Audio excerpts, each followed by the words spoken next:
Oi pessoal, tudo bem? Hoje eu vou falar com vocês sobre uma questão que está muito batida, muito discutida, que é a hipertensão arterial.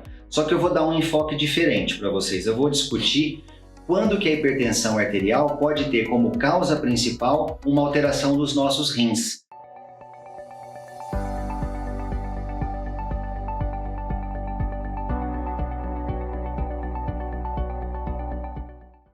Não sei se vocês sabem, mas os rins estão diretamente relacionados ao controle da pressão arterial. Lembre-se que o coração bombeia o sangue, mas o rim é o órgão que filtra esse sangue, que remove as toxinas desse sangue. Se o nosso sangue tiver com muitas toxinas ou resíduos alimentares tóxicos e o nosso rim não funcionar, ocorre naturalmente um acúmulo dessas toxinas no nosso organismo. E isso vai fazer com que a pressão arterial suba. Não só pela quantidade de água que está acumulada, como pela quantidade de toxinas que não está sendo eliminada. E nós sabemos que as artérias do rim podem sofrer ao longo do tempo algumas alterações, que aí sim produzem hipertensão arterial. Por isso a minha preocupação em enfatizar para vocês a hipertensão de causa renal.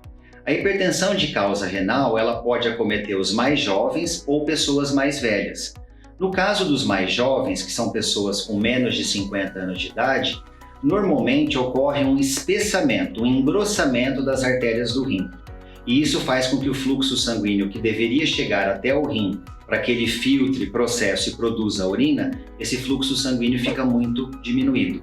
Então a pessoa começa a urinar menos e reter mais toxinas. Nas pessoas com idade mais avançada, nós temos constatado o acúmulo de placas de gordura dentro das artérias do rim, a chamada aterosclerose renal. Esse acúmulo de gordura dentro das artérias do rim faz com que haja uma restrição importante do fluxo sanguíneo para os rins, ocasionando também, por outro mecanismo, a retenção de líquido e de toxinas. E como resolver e diagnosticar essa hipertensão de causa renal? Normalmente, quando uma pessoa se apresenta ao médico com hipertensão arterial, o médico tem que considerar, dentro de todas as hipóteses diagnósticas, a possibilidade de existir a causa renal. Para fazer o diagnóstico, o exame mais utilizado é o ultrassom abdominal com auxílio do Doppler, porque o Doppler é um mecanismo que o ultrassom tem de estudar especificamente o fluxo sanguíneo. Então, através desse exame chamado ultrassom renal com Doppler, é possível verificar como é que está o fluxo sanguíneo dentro das artérias renais. E aí determinar se a restrição é muito grande, intermediária ou discreta.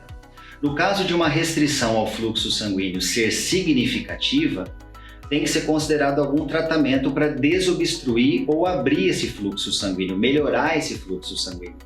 Hoje em dia nós temos cirurgias invasivas, que são aquelas que exigem a abertura do abdômen e uma abordagem direta do problema, mas como surgiu também a possibilidade de adotar um tratamento menos invasivo através de catéteres, instrumentos mais flexíveis, molinhas de aço que podem abrir as artérias, esse tipo de tratamento menos invasivo é o que a gente tem mais indicado. Então, nesses casos mais extremos, a pessoa é submetida a um cateterismo por uma artéria que está na virilha, e esse catéter ele vai ser direcionado até o interior da artéria renal que está obstruída.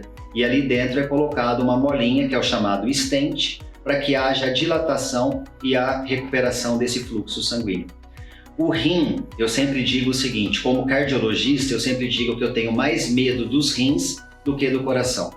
O coração é um órgão que naturalmente suporta mais sobrecarga, que tolera mais as variações de pressão, fluxo, frequência cardíaca, só que os rins, embora sejam dois órgãos, eles têm uma capacidade mais limitada de tolerar qualquer tipo de insulto ou agressão. Portanto, tomem muito cuidado com seus rins. Quem precisa fazer hemodiálise sabe o que é esse tipo de vida. Não é fácil você ter que ir ao hospital 3 vezes por semana e ser submetido a sessões de hemodiálise. Você pode passar mal, você pode ter alterações no seu corpo. Não é uma rotina fácil. A hemodiálise foi uma grande revolução, mas é uma rotina muito desgastante e quem passa por isso será certamente testemunha dessa situação. Portanto, tenham cuidado com os seus rins. Cuidem da sua alimentação, bebam bastante água, cuidado com o excesso de sal e mais do que isso, se tiver pressão arterial elevada, procure o seu médico para que também se discuta a possibilidade de existir uma causa renal.